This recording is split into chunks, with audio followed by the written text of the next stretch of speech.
Hey guys, today I just wanted to talk to you a little bit about designing covers for your character.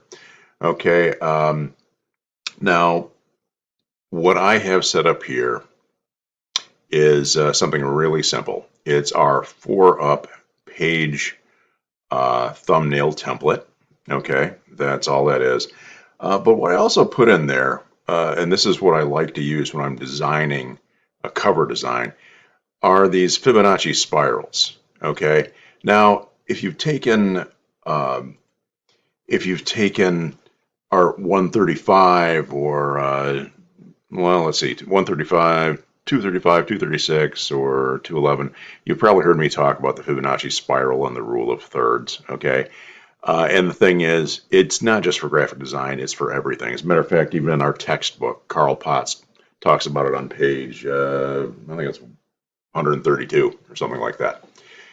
And what it does, it really helps you break down where you want your uh, focal point to be. Now, before we actually start thinking about what sort of character, where we want our characters or what we want them doing, let's take a look at the different kinds of comic book covers. Okay, I found a nifty little website. It's right here, um, which talks about what goes into making a really good comic cover. Um, and it's got some nice examples. Okay, some modern stuff. But what I like here, really, though, is the breakdown of the different types.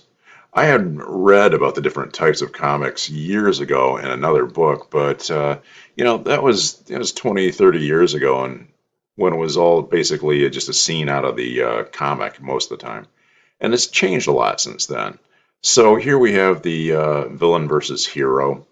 Okay, eye contact, which is, yeah, somebody staring into the reader's eyes, oversized, sirens, and pivotal. Okay.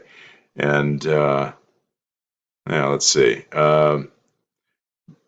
villain versus hero, face off. Here the characters are placed in the classic versus pose, opposite of each other. Eye contact is where the character stares directly into the reader's eyes. This can create focus of interest in the unknown. Oversizing villains in the background. It's very dramatic and can create an ill-fated scene with an ominous tone. Little Beta Ray Bill there against Galactus. That's pretty scary. Scaling is when you wish to show the magnitude of a battlefield. A large number of characters are present, and at a smaller scale to give a sense of grandeur to the scene. This also helps integrate more of the setting or environment of the story. Let's take another look at that. Okay, that's the scale one there, the Sirens. George Perez's Sirens from Boom Studios. And the last one is pivotal point, is when a crucial part of the story is present. For instance, the star character stuck in an extraordinary situation. In this case, make sure the cover is centered on the hero in that pivotal point of the story. The artwork should reflect a hint of the story within, yet not reveal everything that's going on. Okay, so that's a pretty good rundown of this sort of thing. Um, I'm I'm just going to play around with these at the beginning of the semester in class. Um, this is specifically for this semester, uh, fall 21. I talked about redesigning the character, or rewriting the origin of Commodore Dinosaur. I always liked the character and redesigning the logo, actually. And so I came up with this logo here that I like quite a lot. And what I what I like to do when I'm designing a cover is I like to actually have the logo already present, roughly in the space that it's going to be in. Generally speaking, your logo in the old days they would say your logo always has to be on the top third. Okay, and that was because of the way comic racks were. Okay, um, comics were always the only thing that would stick up over the comics in front of it would be the logo. So what you would do when you're looking through a spinner rack is you'd look for your favorite titles and just grab those, right? So I've got these already positioned here. I just put them in layers here. So I've got my spirals, I got my frames. Those are all locked. I got my logos here. You know what? I'm going to lock those too because I don't need to move those around. If I have anything that is going to like um, conflict with them in any way, it's going to overlap. Okay, so if I like have a character who's, the focal point would be right here in this spiral, he would just be in front of that part of the name. It makes it seem more 3D and it's more dramatic. Okay, so let's think about actually coming up with some ideas. Okay, just zoomed out there a little bit. All right, yeah, I had to pause for a second. I had something come up. Okay, so back to this. So in this case, this would be for the new origin of Commodore Dinosaur that I am writing. And I'm trying to decide which one would probably work better for this sort of thing. Uh, I don't know that eye contact would really work um, because being an origin story, you don't want the person just staring at you. So, it might want to be a thing where it's either a scene from the book, like, this one would be, or this one here, actually this one too, or one of these sort of things. I know this is listed as scale, but what you really have here is an introduction to the team here. It's what it looks like, where they're all, marching toward you. Okay. So, something like that might work. So, if I've got my visual point right here, okay, my focal point right here, switch over to this and switch over to this. Hang on, just gotta grab a different brush. Crispy inker sized. There we go. That's my go-to. So if I want to do something with this one, I think what I would probably do, and I'm on my sketches layer here, would have his. Oh, I had red in there. That's weird. I forgot. I was doing markups of some pretty terrible designs earlier today for a different class. Okay, so I had red on there. That's a classic. So with Commodore Dinosaur here, I had the basic sort of figure right, main figure right about in here somewhere. And even with a weird character like him, something like that, I can. I got some lag time on my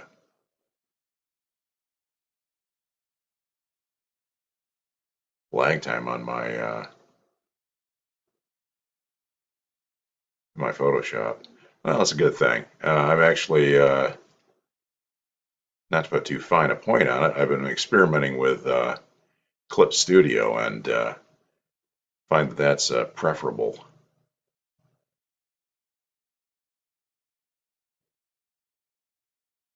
So when you're just doing your rough sketches, you can just, do pretty much whatever you want, and draw right over top stuff because you're just figuring things out. Now in this case, what I think I'm going to do is just kind of have him sort of bounding toward the viewer.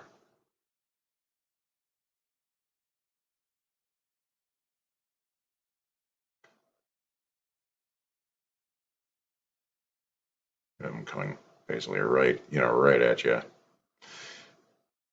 Not sure exactly what point in the story I would want this to be. I might actually, with something like this, what I'd probably do is have it be maybe the team thing or something like that. So we got the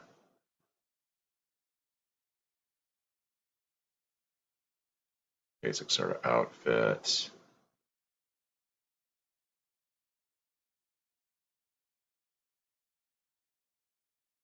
And again, these are just thumbnails. They don't have to be too perfect.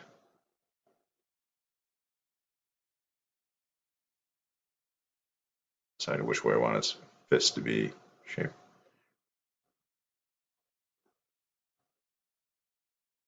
that's going to be a lot of foreshortening going on there. So it puts back there.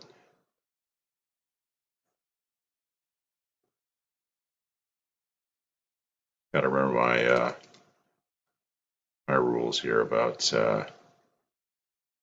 channeling your Gil Kane. The guy that wrote our textbook, as I've mentioned before, was one of my profs, and he knew I was a big fan of Gil Kane, who was a great cover artist. Did tons of covers for um, Marvel all through the 70s. He was their main cover guy. And the thing was, he'd always say, channel your inner Gil Kane. Basically, you can make it more exciting, make the spread, make the characters more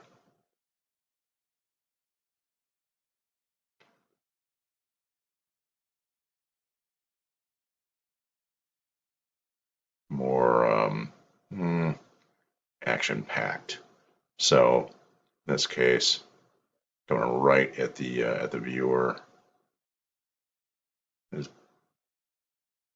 got some nasal things right about there.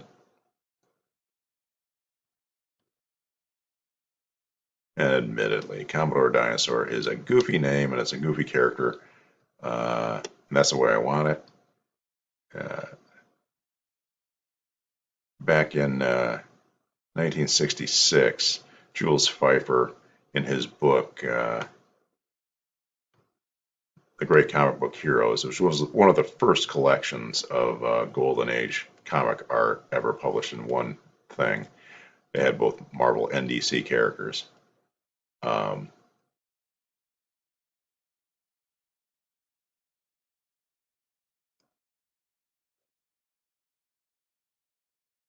he talks about the fact that the original Captain Marvel, who now goes by Shazam,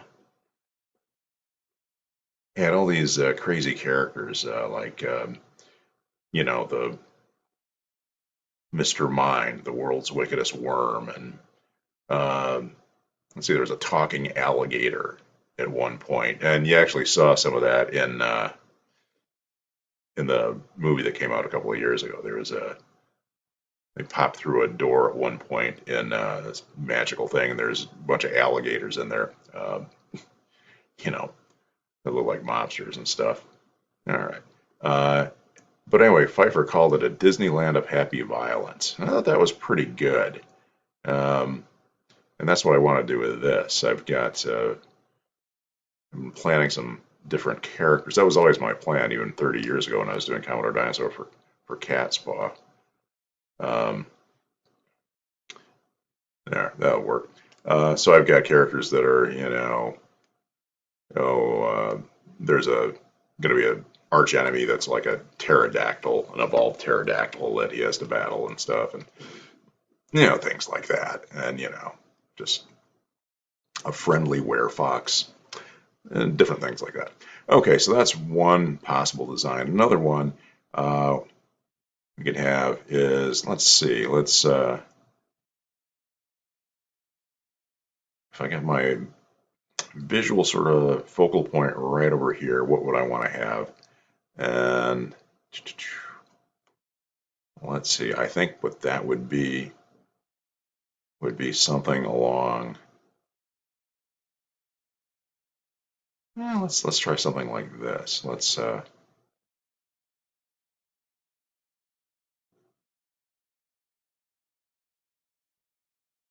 draw in the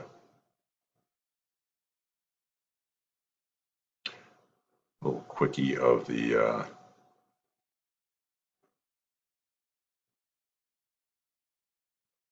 main character.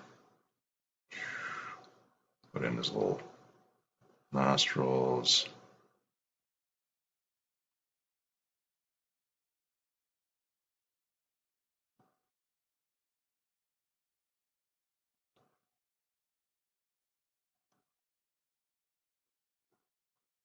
Nah, I don't think so.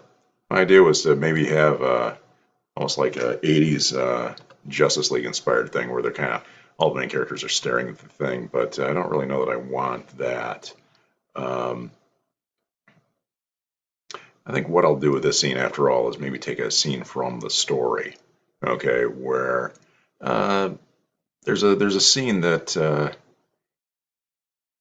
actually works pretty good. Um, in this case, though, the focal point is not going to be Commodore Dinosaur himself, but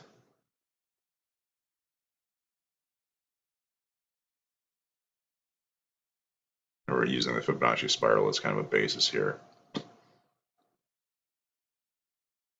But a scene from the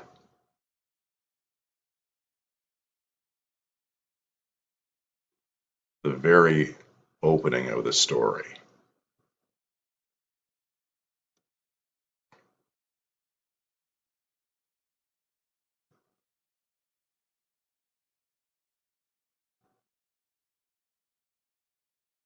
Now it's a little bit like and intentionally a little bit like the origin of Superman. In that, what I have going on here is I have there is a in the origin story there is this spacecraft that's flying up, that's got multiple sections and parts. And I don't know if that's going to work that well in the this illustration. I might just leave it off. Um, there's a spaceship that's in these. It's got different sections, right? And they are leaving their home world. It looks like, and trying to rejoin a fleet. And what happens is there's a failure of a mechanical failure, and so they're unable to rejoin to join their fleet. So mechanical failure slows them down. They're unable to rejoin the fleet, and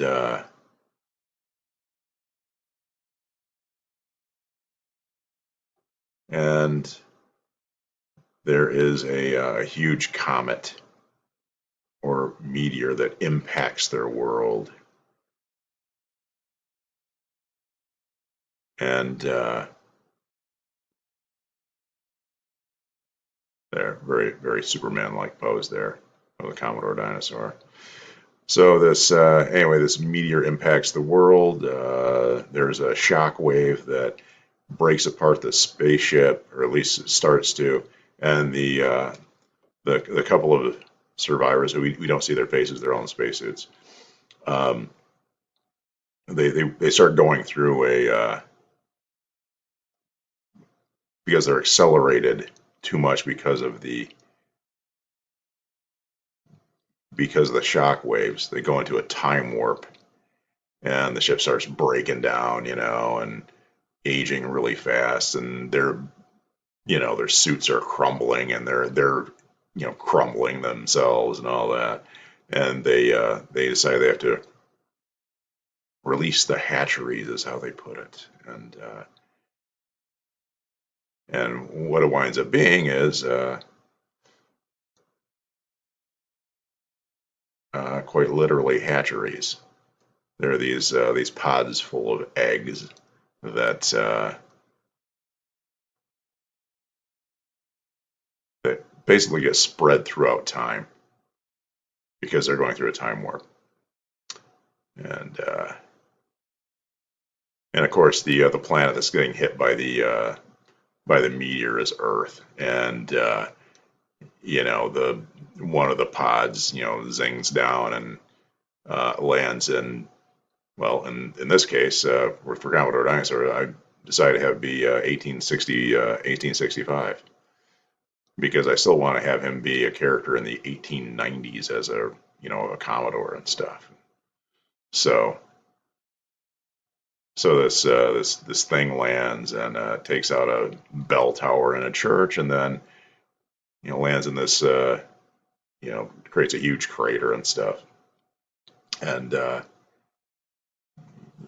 you know winds up getting raised in secret. Again, kind of like Superman, but a little bit different. Yeah, I like that one a little bit better. Again, you got the logo in the way and stuff. You can always turn the visibility off to kind of see what you're doing a little bit better. In this case, yeah, that is very much the 1948 origin of Superman thing where he's standing just about like that and says the origin of Superman in this issue right down there. Okay. Let's see. I think, yeah, for this one here, I think we'll have I'll do a variation on, this one looks like he's out playing at a recess, like they're playing tag. I don't know that I like that necessarily. So let's do this. Let's do the real, let's put something out there for the nut jobs. Let's see.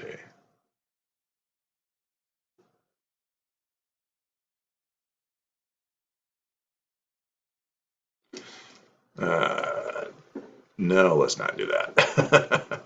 I was going to say for the when I said nut jobs, I was thinking gun nuts, but I have him very armed. Then Commodore Dinosaur don't want him to be armed necessarily. So I think what I'll do is I'll do and maybe go the other way. Let's have.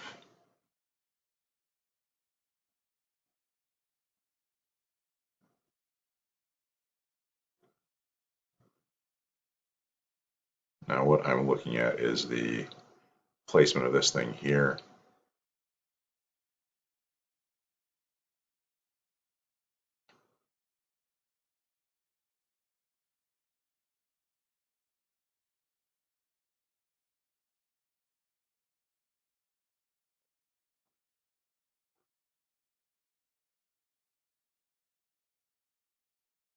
I turn the visibility of those logos back on. Yeah, that's too much. Okay, and that's why you want the logos there. I was thinking of having him pointing, but that's too far into the logo. You wouldn't be able to read it that much. So what we'll have to do is have him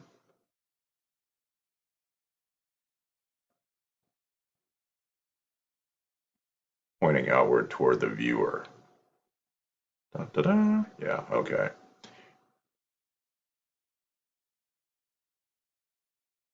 And let's see, the right kind of pose would be knee up here on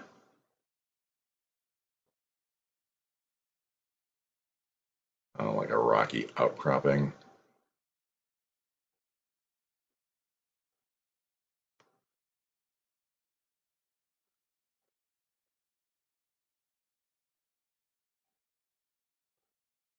Weird shape head. And I might have to move this one down a little bit because that's a little too far into the name. But what I'd have here is I'd have this would be like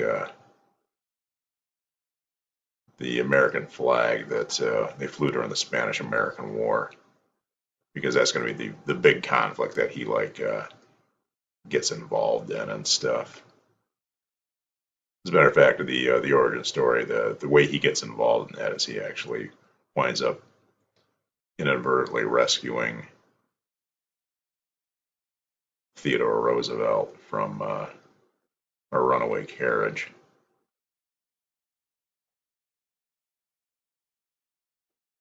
So a lot of fun with that kind of thing. So there we'd have the main guy there, and his I've written about four companions or four dudes. They're like his like team in the classic Doc Savage style. So have rest of the crew there, following after him. Something like that might work. And stars. Ding, ding, ding. I actually have a little 1897 flag that I keep by my desk that I bought just for that particular. You know how hard it is to find an 1897 miniature flag. Anyway, got one of those, so I'll know what to make the thing look like. And also managed to become quite the expert on 1890s military clothing.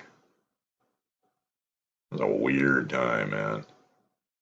Everything was still, swords and a lot of that kind of stuff, even though, the machine gun was just being developed and all that. Yeah. All right. Something like that, maybe. And then let's see, the last one. Yeah, that one's probably. Um, the last one, I think what I would probably do is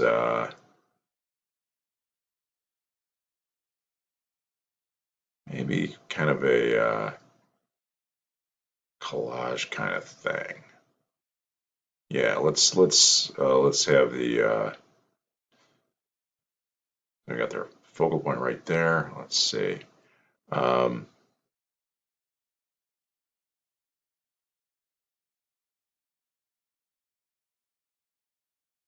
yeah, I'm not sure the focal point being right there would work for what I'm thinking of this. Um, but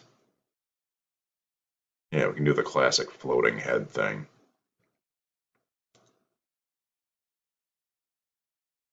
In this case, what I would do is I would start with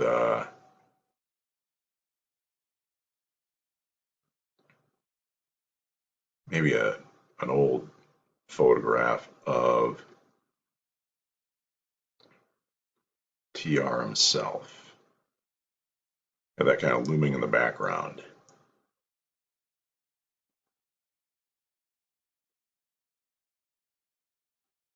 Or probably, thinking about design here is probably be better off to have him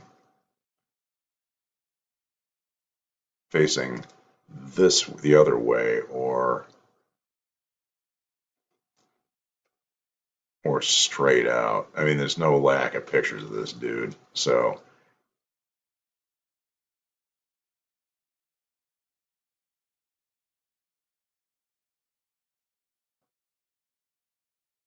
oddball.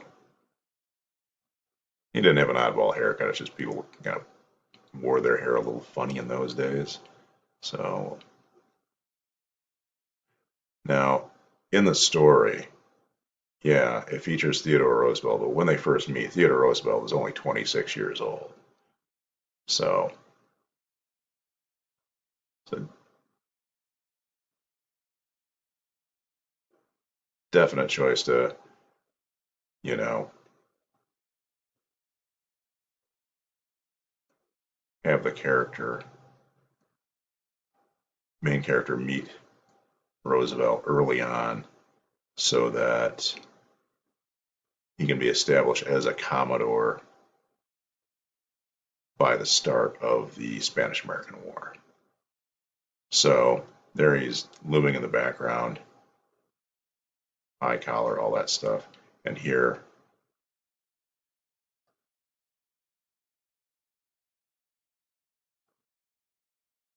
Black Hawk style, we'll have him coming out toward the viewer with his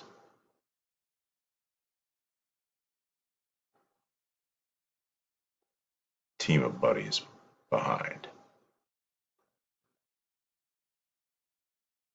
We'll have them kind of forming a little bit of a pyramid.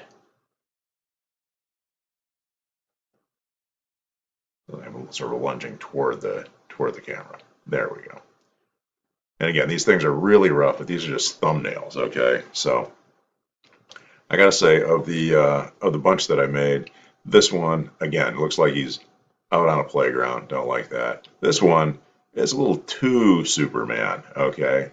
And this one, I don't know. I'm kind of liking this one here with the floating head in the background and the like I said, it's when I say Black Hawk, you said some. I said something about Black Hawk. Um, that was the that was a character that he was in. I would swear he was in 90% of his comics. Blackhawk was in this kind of a pose, leading his team out toward the viewer. Blackhawk also wore an outfit that was similar to what I'm planning for Commodore Dinosaur, but that's just kind of a weird coincidence. I'm not inspired at all by that. Actually, I am. Blackhawk was a great comic. World War II comic started in the early 1940s. It was one of Will Eisner's first things, the guy that did the Spirit later on. So I would probably go with this one here. Um, you know, uh, yeah, I like this one. I like this one, but like I said, it's a little too Superman.